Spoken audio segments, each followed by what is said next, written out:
Yes, sir. And we are back, episode number 124 of the 2 a.m. podcast with Mr. Saeed Ashur and Mr. Zaid K. Dahaj. We just jumped into this one, didn't we? Yes, sir. I didn't even know that we were going to As start. you know, introductions from now on are going to include a little synopsis of what we're going to be speaking about. And today we're going to be speaking about some meat goodies, some carnivorous action. So I know we each have one topic, right? Yeah, pretty much. And the second topic is going to be about technology and portability and what I view it as. Interesting. Mm-hmm. In your all caps. In my all caps notes today. Notes. Well, that's the thing. Sometimes you hit a flow when you don't, I wouldn't say don't want to, but like you don't expect to. Mm-hmm. You just don't, you just keep writing. So mine was a title. I was writing a title. Yeah. And I kept writing for like a good 30 minutes. Mm-hmm. Nonstop. Let's start with yours, that. though. You want to start with mine? Yeah. Okay. Well, everything these days has been made portable for us in technology, specifically electronics, Yes. consumer goods, things that we pay attention to every single day more than our own being, sadly. I am speaking about our phones today and how detrimental they are, more than we think. Even as a responsible individual, I sometimes get caught in this trap. And in this trap, or bad habit, whatever you want to call it, I know you're going to agree 100%. And this comes from 1,000% lack of discipline and just lack of motivation, lack of respect for yourself, and lack of true responsibility. Mm-hmm. I kind of want to link this whole thing with technology because we complain a lot. And by we, I don't mean me and you. I mean me, like we as in a society or individual human beings. For sure. In a group form, when we are looked at as individuals, a lot of us complain a lot. And we complain about the things that really good discipline can fix. We are a society of complainers. Yeah. We complain a lot about things that we actually should not be complaining about. But I had this interesting thought. The reason why I started writing about this is because I started thinking about the way I used to wake up when I was a kid. Now, I was born in 1994. So after age 4, I can kind of start remembering things, right? Mm-hmm. And I still remember getting up out of bed. Getting up out of bed was so easy. It was, you had 1 minute of like, crusty eyes, tired. You wake up 30 seconds later, you're up. Like you literally just rub your eyes. Yeah, and you're you're up. like, I'm up. Right. These days, it's a hit or miss.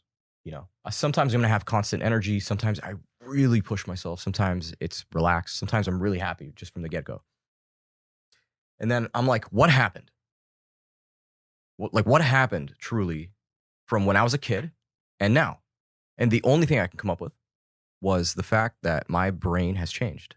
Not physically, but the way it thinks. Things have happened in my life for me to change. I started to think more. I started realizing that thoughts are controlled in a sense, but in an uncontrolling way. Okay. So that means that you can formulate thoughts, but you can lose control of them. So that kind of trains your brain into believing that it needs to be active 24/7. Right. We always need to be thinking about the next step. I finished writing my essay. Next step is I need to, start my next one, whatever. Why are we thinking about the next step? We need to be thinking about closing it off. Mm-hmm. But point is that the major difference is we blocked our thoughts when we were kids. We didn't really have thoughts. Our thoughts we had option 1 and option 2. Right. It's almost like we were little monks. Like we didn't take our thoughts seriously. Yeah. Just like, we were little spiritual animals that listened to the universe and we used our senses more than we do today, which is insane. And that got you out of bed super quickly. Mm-hmm. So what's the point of getting out of bed, essentially? That's the get-go of the day. That's going to determine how your day is going to go, right? We know this. So are you saying from your childhood all the way up till now, the one thing that's changed is your thought process more thoughts. in combination with having the phone. More brain activity. You start to think about strategy. You start to strategize. You learn how to strategize. You don't know what any of these things are up until you label it, right? Yeah. Because at the end of the day, you're just stuck in your own head. That's how it is. Unless you identify what's going on in your head, you don't know what's going on. And you're It's just being an activity. It's a process. You're being an adult. When you're a kid, you don't give a fuck about taxes. You don't care about Mm-hmm. your 401k or any of this other dumb shit. Yeah. Like, you're So just why living. is it that when we introduce responsibility, everything just starts to go chaotic, and you can't get a hold of yourself, and you can't control anything, not even your own thoughts. So then you lose out on sleep, and you lose out on nutrition, and you're now malnourished, and you're getting worse sleep, and it's even harder to get to sleep, and it's harder to wake up, and it's just you're diving into this hole. Depends on how the person Yeah. relates to chaos. Yeah. Because I know there are a lot of people who thrive in that scenario. Mm-hmm. Well, here's one thing that I wrote too. I put literally all self-help is going back to the old ways of mankind. Your shit was wired back in the day. It required effort to use things and to even entertain yourself. You needed to physically be up and moving, doing something, right? That's your form of entertainment. Mm-hmm. Down to speaking on the phone, because if you speak on the phone, most likely your phone is not wireless. It's wired to the wall. So you're standing there having a conversation. If that conversation is 30 minutes, your legs are killing you by then. Yeah. Do you understand the effort that's happening right now for a simple phone call that we could just do anytime through our cars now? Mm-hmm. Right? So nothing came easy, not even a phone call. You had to stand by the wall. The new gen does not comprehend what adding effort truly fucking means. With little options, you find yourself more optimally able to do shit without thinking. An example of options would be a mounted wall to a phone as a phone call, reading a newspaper, making breakfast or tea. This is just waking up examples. I'm not going to get into any other day examples because this is just as simple as that. Mm-hmm. If we can't even wake up properly, we're already messing up. You have a point. Yeah. So waking up back in the day was waking up by getting up because literally there was nothing else to do but think or move around. However, modern day routines consist of waking up with your eyes and immediately use your thumbs. Already the initial wake up is messed up. There was no initial movement involved besides eyesight. See, that tricks your mind into thinking you're awake because solely your signals are communicating to your brain that you're awake for the day merely because your two eye muscles are moving. Waking up means getting up immediately. Mm-hmm. So what is the issue that the phone creates? The overwhelming calm and comfort collection of, hey, I know what the future holds today based off of my notifications. So you have consumed sort of a partial part of your day on your phone within the first 2 minutes of your morning. So you feel like you've shouldn't have accomplished been something? there. Yeah.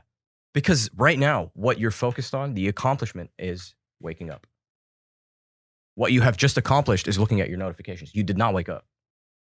But you are physically awake. Like, you just did something. Well, right? I get you. You woke up now in a technical your sense. brain did not wake up. Your brain is just totally focused on something completely different. It's not focused on washing your face. It's not focused on taking a shower. You will focus on it as you gradually do it, but that's not the main objective. And the main point of this is to have the correct initial startup of wake up so that you stop complaining, so that you get healthier. So you're moving from a reactionary point of view to a responsive point of view. Yes. Grab Instead control. of just reacting to whatever the world Take throws control. at you. Admit that you have an issue. Admit that you don't like it. Remember the olden golden days where I did not have a phone. And all I had to do for entertainment in bed was literally, I don't know, make animal shapes with my blanket or put my head under it. Move around in the pillow. Those were bed activities. I wasn't scrolling. Do you see what I mean? Yeah. And the difference was night and day. Okay? I wasted 6 years of my life trying to figure out what was wrong with me. When all it was, I swear to you, this. And it's just, it takes a little bit of discipline. Just put your fucking phone in another room, for example, or put it on airplane mode. Dude, not even another room. I'm like that, okay? Like, I'm obsessive with some things, right? My business is on here too. So how do you create that barrier? Put your charger not next to your bed. You know, find the second nightstand across the room and just put it there. It doesn't have to be in the bathroom. Just so that you get up. Yeah. If you want to be extreme, charge your phone in the bathroom. Straight up, because then when the alarm's ringing, you're gonna walk over there, turn it off, and what do you know? You're already in front of the sink. And if you can't do that, I think you're a lost cause. Yeah. So now, as a human being, you are represented. If you put your phone to charge in the bathroom, you're represented with two options. It's either wash my face or check my notifications. But if you're sitting in bed, most likely you're gonna be blinded. And it's gonna be one option. It's gonna be sit on your phone. That's it. And you did not wake up. That's what it's just a very slippery slope, because when you pick up your phone immediately after you awake, it's you're like, oh, I'm going to do this for maybe 10, 15 minutes. And then more often than not, you find yourself doing it for 2 hours. Yeah. Which thankfully I'm not like Yeah. terrible at. Sometimes I spend like half an hour in bed, you know, when I wake up, but more often than not, most people struggle with that. Yeah, but you see the point though. Yeah. As long as you're aware of it, I think you just become more and more disgusted with yourself the more minutes you just spend doing it. So 30 minutes really starts feeling like your past 4 hours and you're like, ugh. Yeah, because Can't do this is time, your most important resource Yeah. on the fucking planet. Like, Yeah. And dude, you know me by now. I don't like wasting time. And if I see someone else wasting their own time, it just makes me so sick.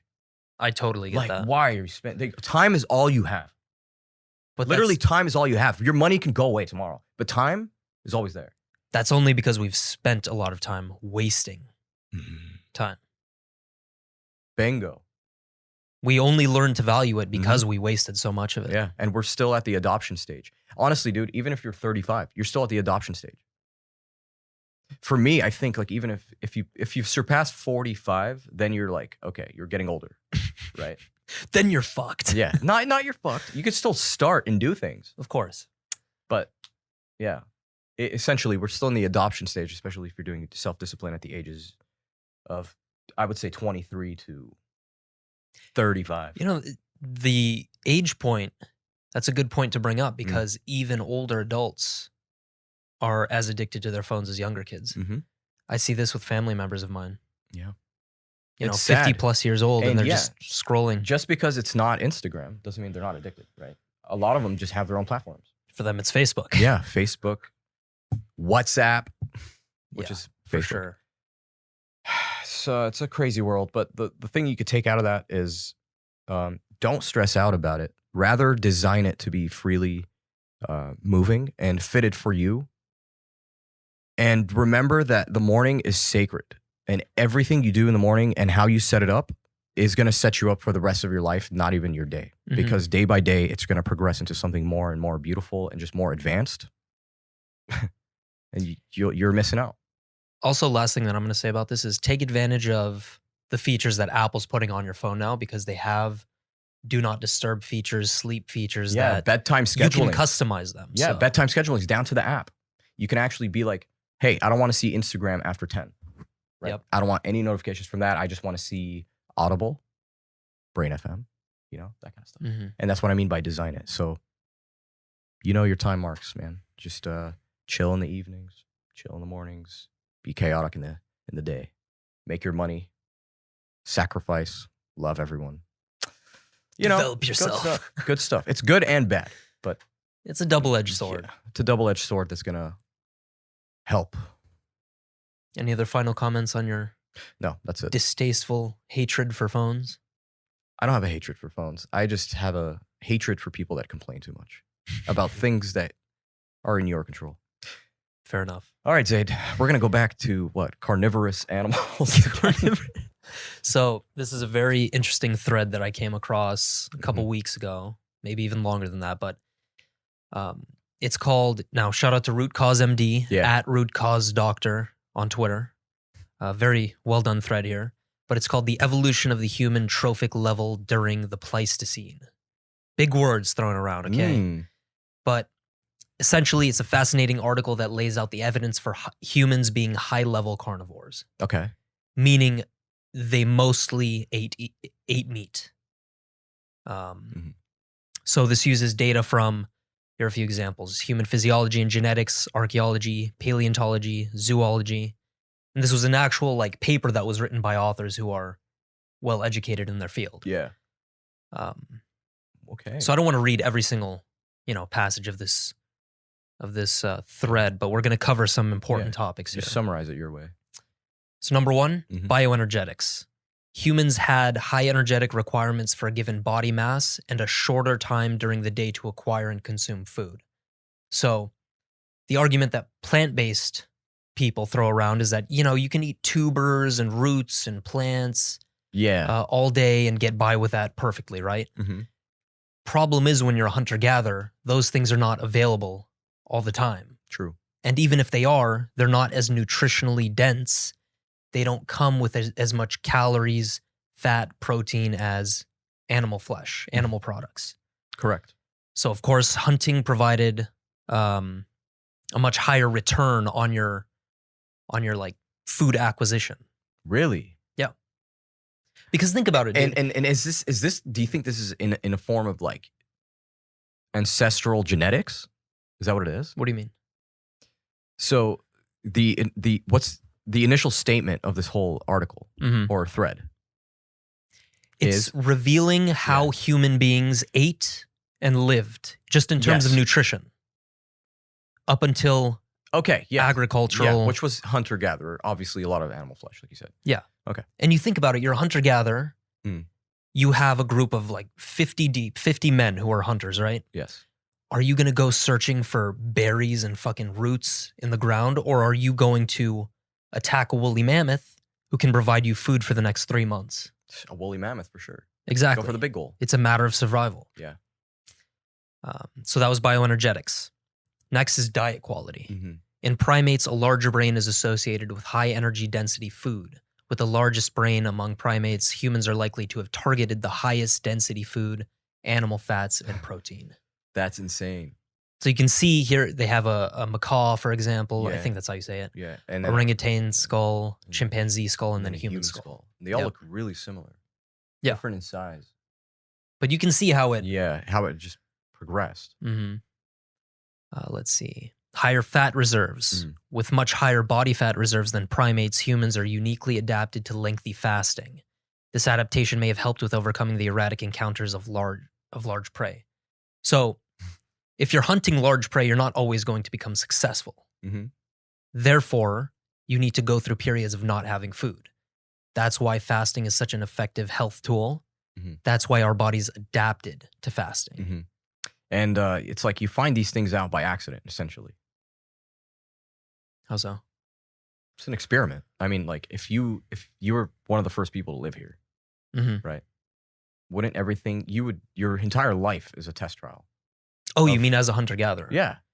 It's records. It's a lot of recording. Like, I don't know what happened to Zayd today, but he had a spicy chicken and not doing too well. Spicy chicken as a caveman. Yeah, might have had food poisoning today. You know what I mean? It's like, all right, food poisoning. Something happened after eating spicy chicken. Yeah. I get and you. it's just it builds reaction over time, and it just builds a list. But that's cool. Bro, this shit is super fascinating to me. It's super cool because it's the things that we do today, and it's derived from somewhere, and that somewhere is here. Yeah. And you mentioned this word, genetics, but we have genetic adaptations to a high-fat diet. Yes. So humans adapted to higher fat diets. Evidence suggests that humans shut down regions of the genome to accommodate a high-fat diet, while chimpanzees open regions of that genome to accommodate a high-sugar diet. So based on their environment over hundreds of thousands of years, certain genes turned on, certain genes turned off. And over time, the organism becomes adapted to eating certain things within the environment. Interesting. Yeah. And if you have questions, just throw them out. Yeah, because, well, this more relates to DNA. But I know DNA can shift over the course of your life, right? Yeah. Depending on what you're feeding it, what you're feeding your body, your habits, your health, and all that. Yeah, what you're referring to is epigenetics. Yeah, epigenetics. So you can kind of mess with them for the upcoming, generations. But interesting enough that we know this. I just find it fascinating that we know genetics can do this based solely off of just eating another things' flesh. Yeah, and I've mentioned this before on the podcast. Your genes are like light switches. Mm. So if you eat, for example, a donut, or you eat like canola oil, that's going to turn on specific genes and give a certain signal that promotes disease, promotes cancer, stuff like that. Yeah. But if you eat something healthy like meat, then it promotes certain genes that contribute to health. Yeah, that do be making sense. That do be making a lot of sense, though. Okay, let's run through this. Next, For sure. stomach acidity. Oof. Higher stomach acidity is found in carnivores to fight meat-borne pathogens. Our stomach acidity as human beings is even higher than in carnivores, Wow. equaling that of scavengers. We won this battle, that's for sure. We got the highest grade acidity, boy. It's wild. It is pretty wild. And what's even more wild, like outside of nutrition, because the fact that they do hunt is the hunting process. But that's another episode. We could definitely get into the details of the hunting process. Used to run on toes. Mastication.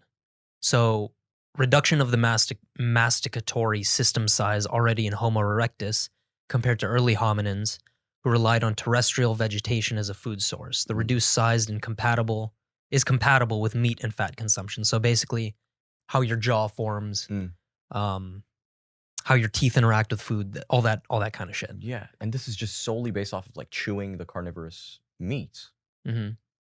That do be making sense. And to a point, actually, a friend of ours, shout out to Ammar, he commented on a post that I put up on Instagram. He was like, yeah, have you noticed that a lot of people have weak jaws because they've just been fed soft foods throughout their lives? I never wanted to bring that up because I feel like I don't make fun of people's like look or image, right? Like if they have a deformity or whatever the hell it is in my mind, right? If they're like a little bit ugly, it's not like I don't I have this like urge to be like extra nice to them just because it's just like, you know, it's not the will of the universe wasn't on your side, you know, like it's kind of like the will of the universe. I don't see it that way, right? But it's just kind of like the nicer part of me speaking out. And yes, that is a huge issue that I've noticed throughout high school and till this day, actually. So a majority of my life. And I see that with people that have diets like mac and cheese, mashed potatoes, just really soft, basically no meat. They're just not working their jaw muscles. Yeah. And it shows. Yeah. And they're not eating mystic gum. Oh, you mean mastic gum? Is it mastic? Fuck it. We'll call it mystic gum. Mystic. It's the mystical gum. Well, actually, in Arabic, it's called miska or mystica. Miska. Yeah. Oh, interesting. That's probably where I got it from. Anyway. Yeah, that's another jaw gainer for sure. If you're not eating meats. But you can see how all of these things can it does. It all just piles up into the same thing and how it's going to benefit everything. And it actually pinpoints the wrongs too. Like the jaw development. That's a huge thing. Yeah. Next up, vitamins. So hypothesis for required nutritional diversity to supply vitamins is contested. It's up for debate. But it appears that all vitamins, including vitamin C, are supplied in adequate quantities on a carnivorous diet because ideally you eat a carnivorous diet that's nose to tail. So you eat the organs, you eat the liver, the eyes, brain, everything. And that supplies enough nutrients for the human body. And then I think this is probably going to be the final one I'll cover. But it's one of the most interesting, stable isotopes. So nitrogen 15N isotope measurement of human fossil collagen residues is the most used method for determining trophic level in the last 50,000 years. What this means is that they can grab a piece of jaw, a fossilized jaw of a human being, any animal. They can use isotope analysis methods to see exactly what it is that they ate, exactly what region of the world they grew up in, every single detail, down to like stomach acidity, everything. So all studies show that humans were highly carnivorous until very late before the appearance of agriculture. And there are some people who are saying, some researchers who have said that we were more carnivorous than wolves, for example. So it goes to show, man. Fascinating. There's a lot of bullshit I'm trying in the plant to base. grasp. And you're right. You know, we like think about it. Think about us today. Even me. I'm a picky eater technically, considering my ancestors. Mm-hmm. I can't eat eyeballs, organs. You know, Yeah, I the mean- farthest I've been is like kidney. I would say it's an acquired taste. So I would like to come from the perspective of like, I understand if you're really, really picky and you don't like bones or whatever. But let me just say something. I used to be that person. And with every part, because that stuff is a fear, believe it or not. It is, yeah. It's a fear. It's a somewhat of a fear. So I feel like as you get older, it starts to matter less and you're just more concerned about what goes into your body. So flavor, I relearned the language of food, and it was not flavor selection. It was what did I have this week nutrition wise Mm-hmm. and what I need to fill in. Yeah. So But yeah, I that's- hope that thread was enlightening for all the plant-based nerds out there. Yeah, because meat is gold. Absolute gold. Yeah. It's it's blessed food. That's what it is. Yeah. That's what I call it. Yeah. But you can find meat at your local grocery store anywhere. So go ahead and buy that today. Meat. Anyway, thank you guys for hopping in on episode number 124. Hope you guys enjoyed and took something out of that. We are looking forward to the next one because we're going to have more and more talks. Eventually, we're going to have more guests. I will be traveling soon, so I'm going to have some on-the-road episodes with Zayd. Zayd's going to be here. I'm going to be a bunch of other places. Somewhere. So follow me on Instagram if you want to see that, at Saeed Ash. Mhm. Don't forget to follow the 2 a.m. podcast at the 2 a.m. podcast on Instagram and YouTube. We're also on Spotify, Apple Podcasts, Anchor.fm, Libsyn, and many more major streaming platforms. Yes. I can't even speak today. But anyway, guys, we will catch you next time. Thank you for tuning in. Peace.